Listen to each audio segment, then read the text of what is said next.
Vamos lá então, a aula 10. Com essa aula, a gente conclui a parte inicial de Bayesiano, tá? Aqui então a gente dá sequência no que a gente viu na aula passada, onde a gente está dando enfoque Bayesiano para os principais modelos probabilísticos. Na aula passada a gente viu o modelo binomial a partir do exemplo da eleição, tá? Agora a gente vai ver um exemplo numa Poisson, um exemplo com dados seguindo Poisson, um exemplo com dados seguindo exponencial, um exemplo com dados seguindo o normal, tá? Para a gente entender como é que acontece, né, a inferência, estimação, teste de hipóteses e a predição a posteriori em cada um desses modelos, né? Então, da onde é que sai a priori, depois como é que a gente chega na verossimilhança e na posteriori, o gráfico, tudo isso, tá?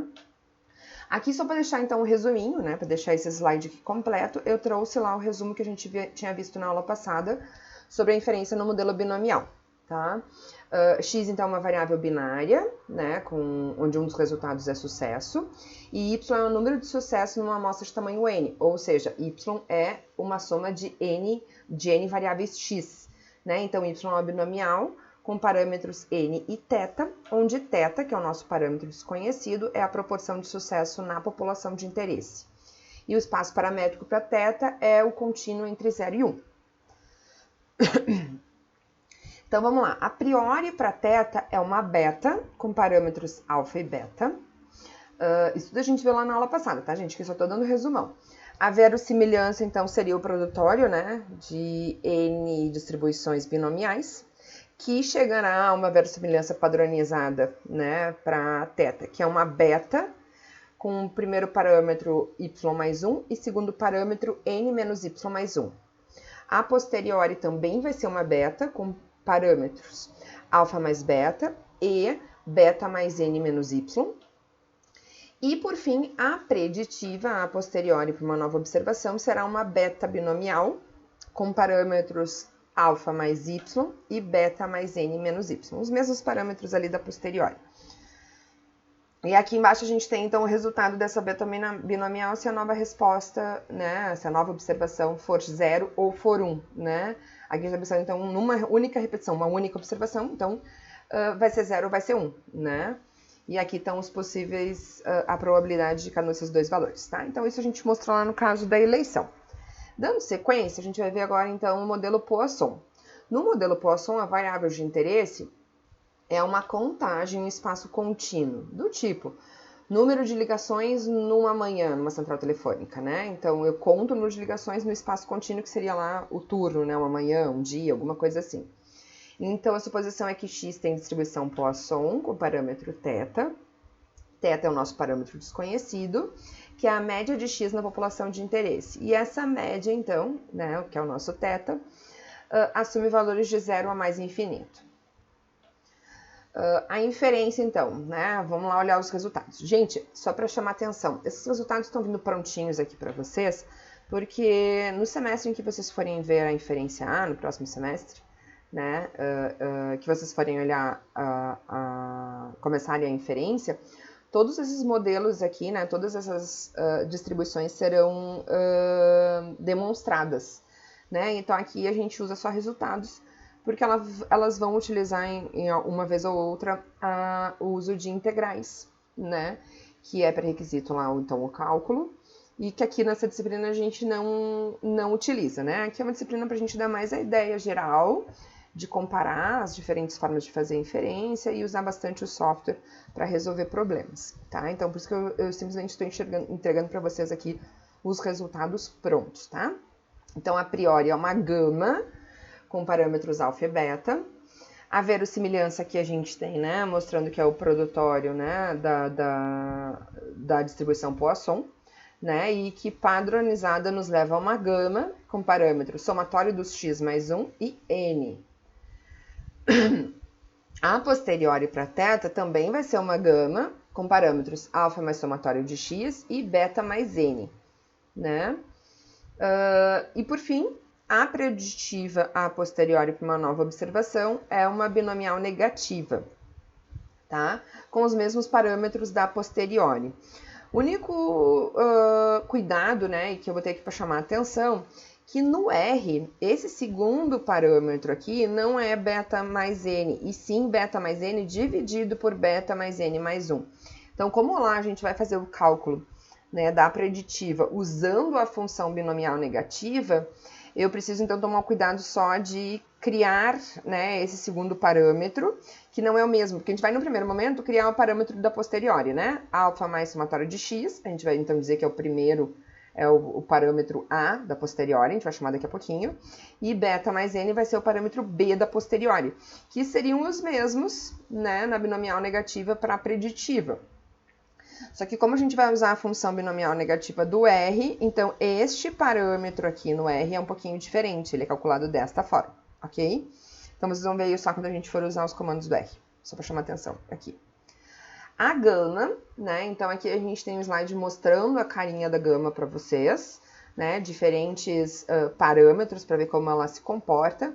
Nesse momento eu vou dar uma saidinha e já mostrar lá no R, porque a gente vai depois dar sequência na solução, porque eu trouxe aqui os principais comandos aqui nos slides, mas eu queria só mostrar para vocês que eu vou disponibilizar esses 4 arquivos com os scripts, tá? O primeiro deles é justamente sobre as gamas, ó, onde eu vou lá e defino essas 9 gamas e pede o gráfico, tá? Para ter aquele gráfico que vocês estão vendo lá nos slides, tá? Na sequência, deixa eu só, né, não se preocupe com isso aqui, tá? Que eu tinha rodado uma coisa antes. Na sequência, a gente tem aqui, né, o script todinho para os slides que vem agora na sequência, fazendo a inferência com o modelo Poisson. Depois, com o modelo exponencial, é tudo muito parecido, gente. Todo o raciocínio aqui foi seguido um passo a passo para poder fazer em comparação entre os modelos, tá? Então, depois é bem autoexplicativo, tudo que eu vou mostrando lá nos slides, vão ver que estão aqui na sequência, bem detalhadinho, tá? Então, eu sugiro que vocês depois rodem tudo isso passo a passo para entender o que a gente fez lá nos slides. Novamente, né? Replicar. E, por fim, o modelo normal, mesma ideia, né? Então, desde o início, onde a gente vai ver a priori, a verossimilhança, a posteriori, o gráfico, né? O triplote com as 3 distribuições, priori, verossimilhança e posteriori. E aí depois a gente vai para a estimação, o intervalo de credibilidade, o teste de hipótese e a inferência para uma nova observação, que é usando então a preditiva posteriori. Ok, gente? Então, tudo isso para os 3 modelos, vocês vão ganhar então esses arquivos e a gente vai então dar a sequência aqui nos slides, né? Então, aqui tem a carinha da gama e vamos então para o nosso exemplo de Poisson. A nossa questão de pesquisa é o seguinte: o número médio de sinistros diários da empresa A é menor que 5? Essa é a nossa pergunta, né? Então, a nossa variável de interesse é o número de sinistros na empresa A em um dia, por dia, né? O número médio diário de sinistros na empresa A. A suposição, então, é que essa variável x tem Poisson com parâmetro θ, e θ é justamente o parâmetro que a gente quer inferir, né? Que é o nosso parâmetro desconhecido, que é o número médio diário de sinistros na empresa A. E o espaço paramétrico, então, esse θ varia de 0 a mais infinito, né? As nossas distribuições, então, aplicando lá naqueles resultados que a gente tinha visto antes, a nossa a priori, nós vamos usar uma a priori não informativa, onde então o parâmetro alfa é 1 e o parâmetro beta é 0,001.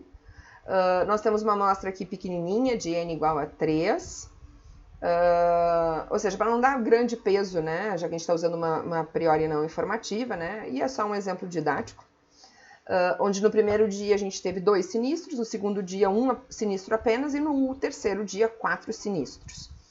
A gente viu que a verossimilhança padronizada é uma gama, aqui com os parâmetros estão 8 e 3, né?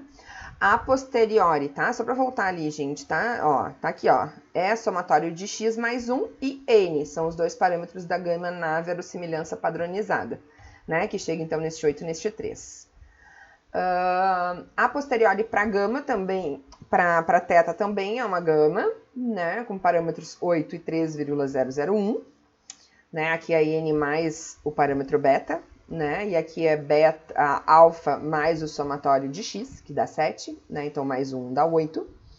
E a preditiva posteriori é a soma, uma binomial negativa com os mesmos parâmetros da posteriori, certo?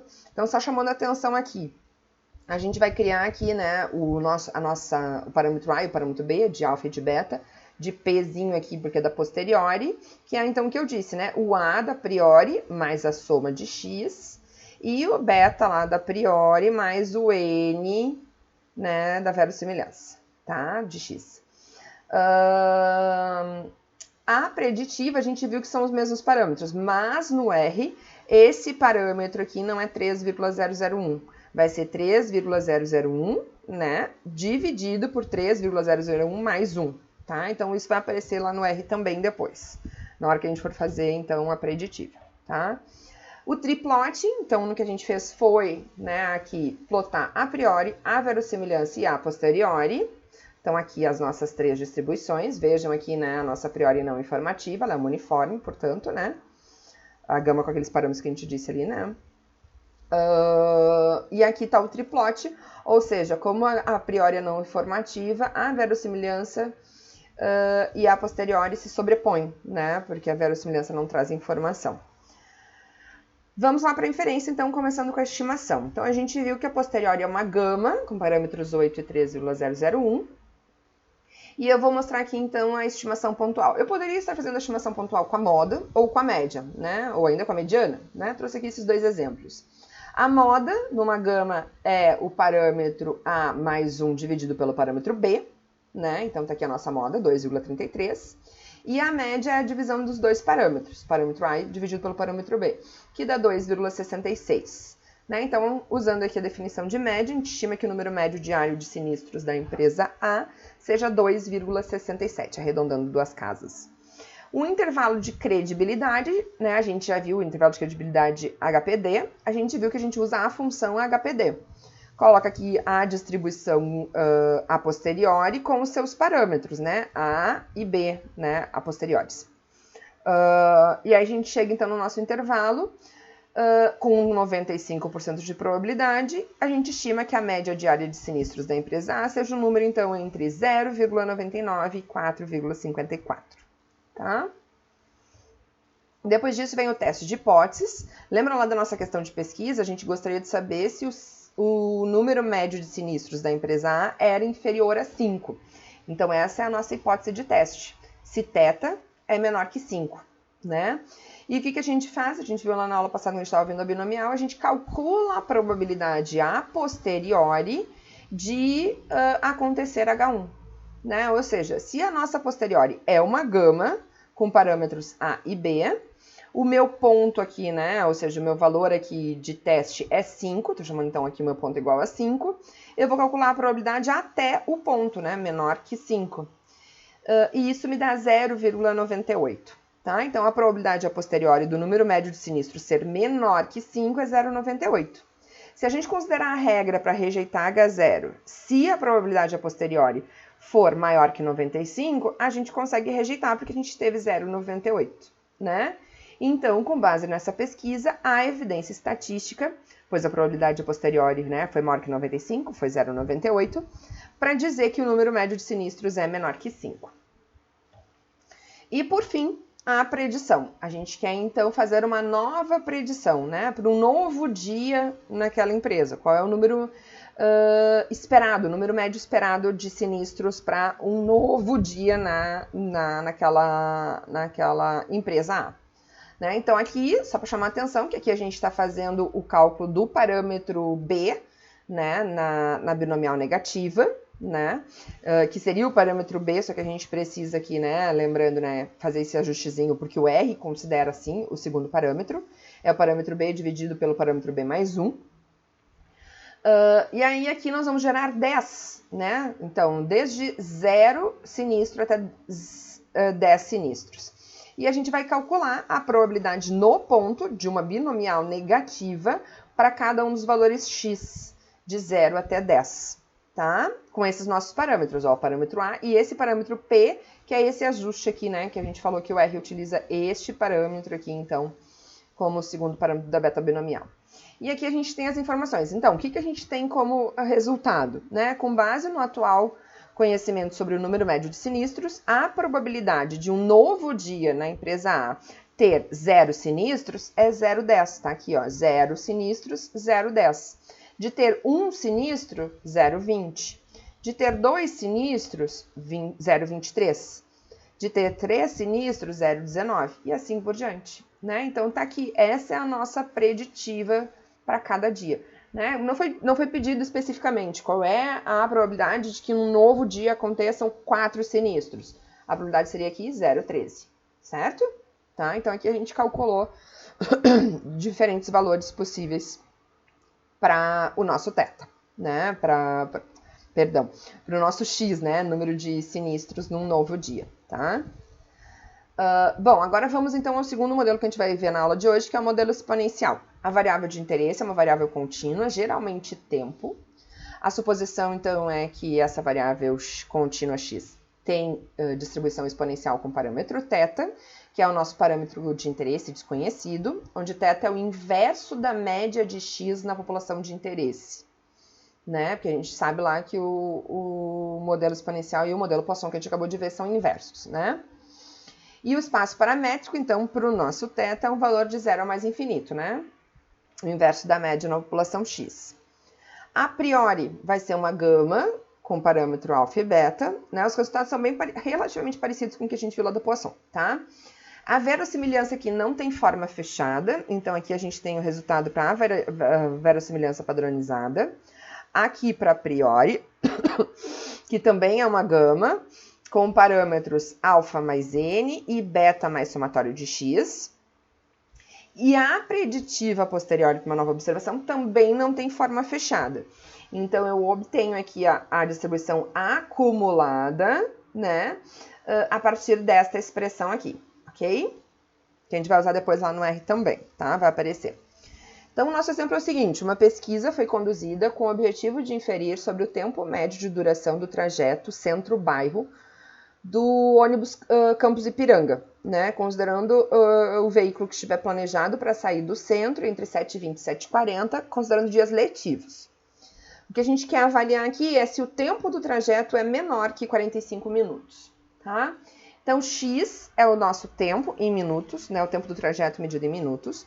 A suposição é que esse tempo siga a distribuição exponencial com parâmetro θ, onde o θ é o inverso da média do tempo, certo? Nós vamos de novo usar a nossa a priori não informativa gama, mesmo do exemplo anterior, né, com parâmetros 1 e 0,001. Aqui a gente tem uma amostra de 4 viagens, numa deu 37 minutos, na outra deu 48, na outra 32 e na última 39 minutos. Né, aplicando lá esses resultados, o somatório de x dá 156, o nosso n é 4, a gente chega nesta verossimilhança. Né? Vai aparecer lá no R depois para a gente fazer o gráfico também. Né? Aqui eu vou só mostrar para vocês, mas tem lá no R, então, o cálculo para fazer o gráfico da verossimilhança. A posterior, então, é uma gama com parâmetros 5 e 156,001. E a preditiva posterior para uma nova informação, aplicando os resultados aqui, né? O 156, que é o somatório do x, e o 4, que é o nosso n, é obtida a partir dessa expressão, tá? Aqui nós temos, então, né, os nossos 3 gráficos, da priori, da verossimilhança, da posteriori e aqui os 3 juntos. De novo, né, sobreposição entre a verossimilhança e a posteriori, porque a priori é não informativa. Então, aqui no triplote, né, não aparece o gráficozinho verde porque eles estão sobrepostos. Todos esses gráficos, tá, pessoal? Tá tudinho lá no R, explicadinho lá, né? Todos os passos no script tá lá. Então, aqui no vídeo eu só tô não voltando lá no R para ganhar esse tempo. Vocês vão rodar e vão chegar exatamente em todos esses passos que a gente está mostrando aqui. A estimação, né? Então, a gente viu que a nossa posterior é uma gama 5, 156,001. A estimação pontual, de novo, né? Eu estou mostrando aqui que eu poderia fazer tanto com a moda como com a média. É uma gama, então é a mesma expressão da moda e da média. Né? Olhando a média aqui, a gente chega em 0,03205. Só que como o nosso parâmetro de interesse, ele é o inverso da média, né?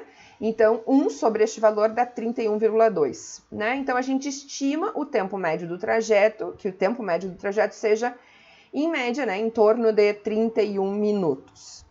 Aqui a gente tem o intervalo de credibilidade, mesma coisa, né? Com a função HPD, né? Intervalo de credibilidade HPD, né? Lembrem que ele não é igual ao intervalo central, né? Ele é um intervalo que deixa, né, tenta achar o menor intervalo possível com a mesma probabilidade. Aqui dentro a gente vai colocar exatamente a nossa distribuição a posteriori, né? Então, eu vou colocar aqui que é uma gama, o parâmetro AP, que vai estar lá calculadinho no R, né? Que é 5, e o parâmetro BP, calculadinho também lá no R, que é 156,001. E aqui a gente tem o nosso intervalo. Só que como o nosso interesse, né, o nosso parâmetro é o inverso, né, do θ, né, que vai aparecer aqui para nós, né, a gente tem interesse então na média, que é o inverso, 1 sobre cada um dos dois limites vai dar 16 a 129, né? Então tá aqui, com 95% de probabilidade, estima-se que o tempo médio do trajeto seja um número entre 16,5 e 129,25. O que a gente pode notar aqui? Um intervalo gigante, né? Um intervalo bastante amplo. Por dois motivos, tá, pessoal? Por dois motivos. Primeiro que a gente tem uma amostra pequenininha, de tamanho 4, e segundo que a nossa a priori é não informativa, tá? De novo, é só um exemplo didático, mas só para a gente aproveita, né, para chamar atenção sobre este resultado. E o teste de hipótese, eu vou voltar lá só para a gente olhar de novo, né? A gente quer avaliar se o tempo do trajeto é menor que 45, certo? Então, esse é o nosso interesse aqui. Avaliar se o tempo do trajeto, né, o tempo médio do trajeto é menor que 45. Lembrando, né, que o θ é o inverso da média, né? Então, se eu fizer θ o inverso da média, se eu inverter isso aqui, eu estou dizendo que, né, a mesma coisa que eu testar, né, que o tempo médio é menor que 45, é a mesma coisa que eu testar que θ é maior que 1 sobre 45. Ok, pessoal? Então, só lembrando que é isso aqui, de fato, que a gente vai testar, porque a nossa a priori é para θ e não para 1 sobre θ. 1 sobre θ é o inverso, né? Porque o nosso interesse lá é o tempo médio, tá? Que é o inverso do θ.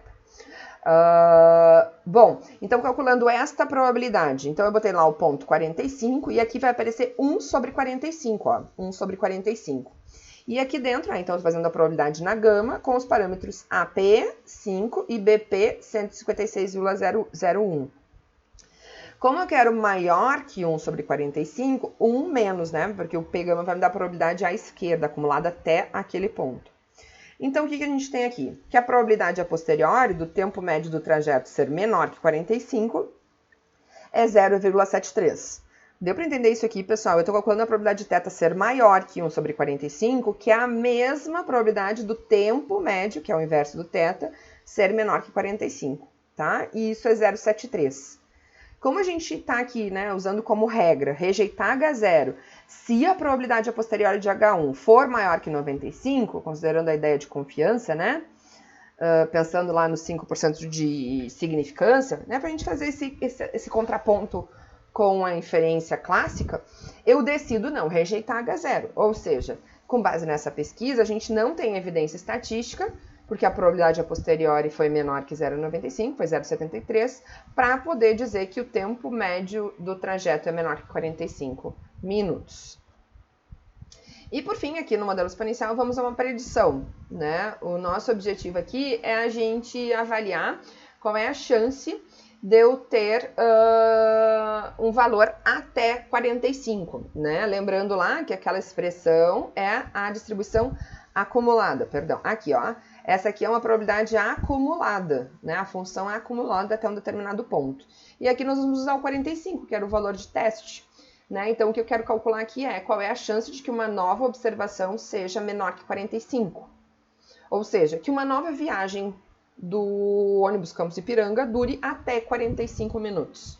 Né? Então, eu vou colocar lá o nosso 45 como x-til naquela expressão que a gente mostrou ali antes, tá? Aqui eu estou mostrando então o comandinho do R, mas é exatamente aquela expressão que a gente viu ali. E eu tenho aqui aproximadamente 0,72. Então, com base no nosso conhecimento sobre o tempo médio de trajeto, a probabilidade do trajeto do Campos Ipiranga num novo dia, né? Um novo trajeto, uma nova viagem, durar até, né, menos de 45 minutos, é aproximadamente 0,72.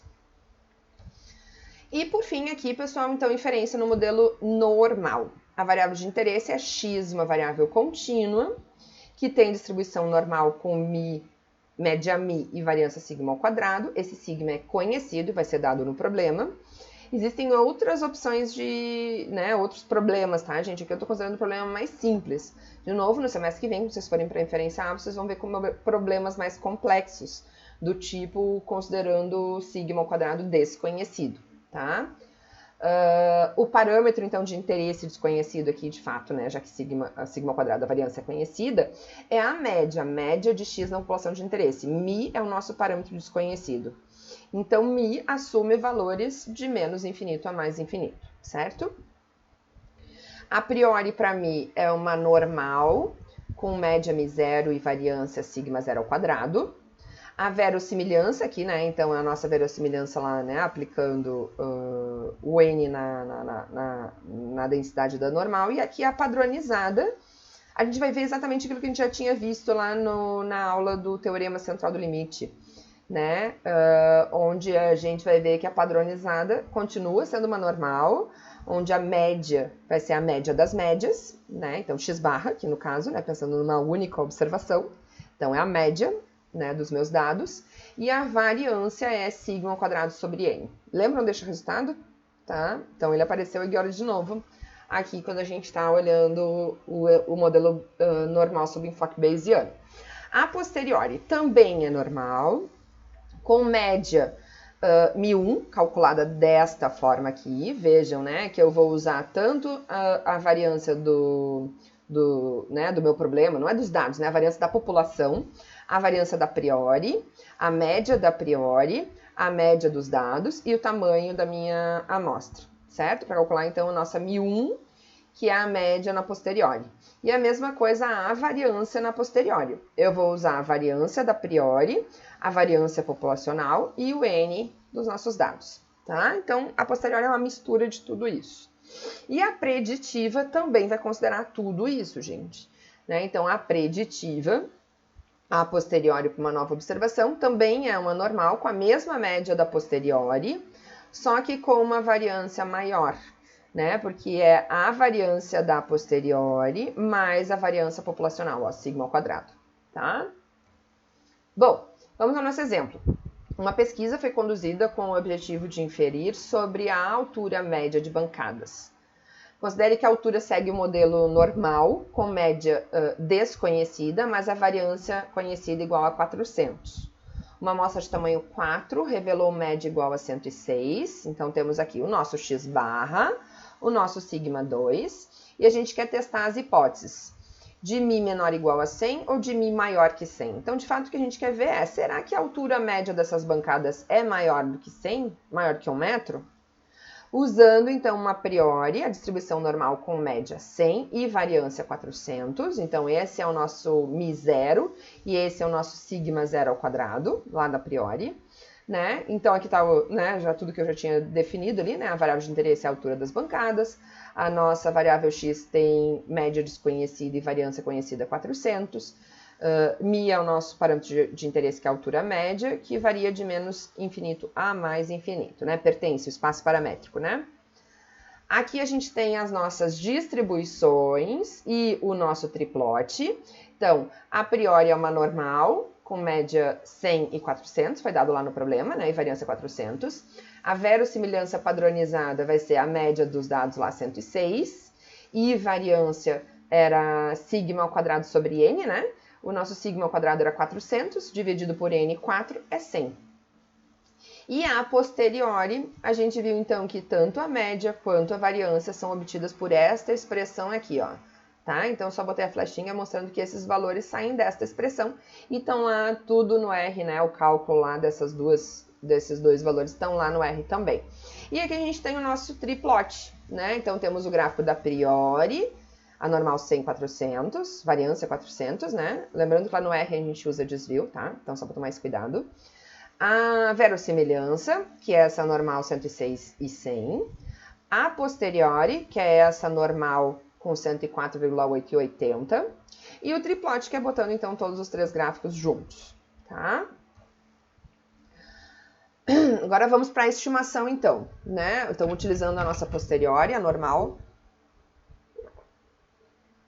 com média 104,8 e variância 80. Ó, só para chamar atenção aqui, ó, no R a gente usa desvio, então vai aparecer aqui, ó, raiz quadrada, tá, gente? Só para chamar atenção para vocês tomarem esse cuidado. Bom, a média é a própria média, 104,8, tá aqui a nossa estimativa, então estima-se que a altura média das bancadas seja de 104,8. E o intervalo de credibilidade de HPD, né, que como é uma normal seria igual ao intervalo de credibilidade central, né, numa distribuição normal, então eu boto aqui, né, que é normal, com média Mi1, né, aquela calculada a partir desse cálculozinho aqui. É a mesma coisa a nossa variância, né? Então aqui, ó, eu tô calculando o sigma 1 ao quadrado, a partir daquela expressão ali anterior, e eu vou tirar a raiz, porque aqui a gente usa o desvio. Tá aqui o nosso intervalo, né, de credibilidade. Então, com 95% de probabilidade, a gente estima que a altura média das bancadas seja um número entre 87 e 122 centímetros, certo? O intervalo, a gente queria testar se a altura média das bancadas era maior que 100. Né? Então, para isso, a gente vai calcular a probabilidade a posteriori da H1, ou seja, na distribuição a posteriori, qual é a chance de eu ter uma média maior que 100? Então, tá lá, meu ponto 100, e eu quero maior, então maior é 1 menos a probabilidade acumulada até o ponto 100, com média Mi1, e a nossa variância era sigma 1 ao quadrado, né? Então, aqui eu vou usar a raiz quadrada, né? Porque o R pede o desvio. E tá aqui 0,7042, né? Então, a probabilidade a posteriori da altura média das bancadas ser maior que 100 é 0,7042. Como não passa de 0,95, a gente não vai rejeitar H0. E por isso, com base nessa pesquisa, não há evidência estatística para dizer que a altura média das bancadas seja maior que 100 centímetros. E por fim, né, a nossa preditiva posteriori para uma nova observação. A gente queria saber qual é a chance de eu fazer uma nova, né, ou sortear uma nova bancada, e que a altura dessa nova bancada seja no máximo 100 centímetros, ou seja, que ela tenha no máximo 100 centímetros, né, no máximo 1 metro. Então, tá aqui a distribuição preditiva a posteriori, lembram, né, que aqui era a mesma 104,8 da posteriori, e aqui era a soma dos 300 da população, dos 400 da população, mais o 80 da posteriori, ó, mais o 80 da posteriori, tá? Então, tá aqui a nossa normal, que é a distribuição preditiva posteriori. E eu quero, então, a probabilidade de ser menor que 100. Então, menor que 100 é a probabilidade acumulada até o ponto x igual a 100. Com a média, né, o mesmo aqui, 104,1. E aqui, ó, tô somando as duas variâncias, o sigma 2, que era o nosso 400, e o sigma 1 ao quadrado, sigma 1, 2 lá, que era o 80, somo os dois, e aqui eu tiro a raiz, porque eu preciso do desvio aqui no R, tá? Então, a chance de eu encontrar uma bancada, né, uma nova bancada de até 1 metro é 0,41, certo? Na sequência, vocês vão ter 5 exercícios, onde aqui eu já dou a indicação do que a gente vai pedir. A gente vai ter uma tarefa nessa aula, né? Então, eu sugiro que vocês façam esses exercícios, seguindo esse passo a passo aqui que tem aqui, que vocês vão também precisar depois, né? Pelo menos isso aqui, né? A gente vai fazer uma comparação lá com a inferência clássica também. Aqui a gente está simplesmente ainda olhando a inferência bayesiana, né? Lá a gente vai comparar. Então, resolvam os exercícios seguindo esses 4 passos, e os 5 exercícios são esses daqui, certo?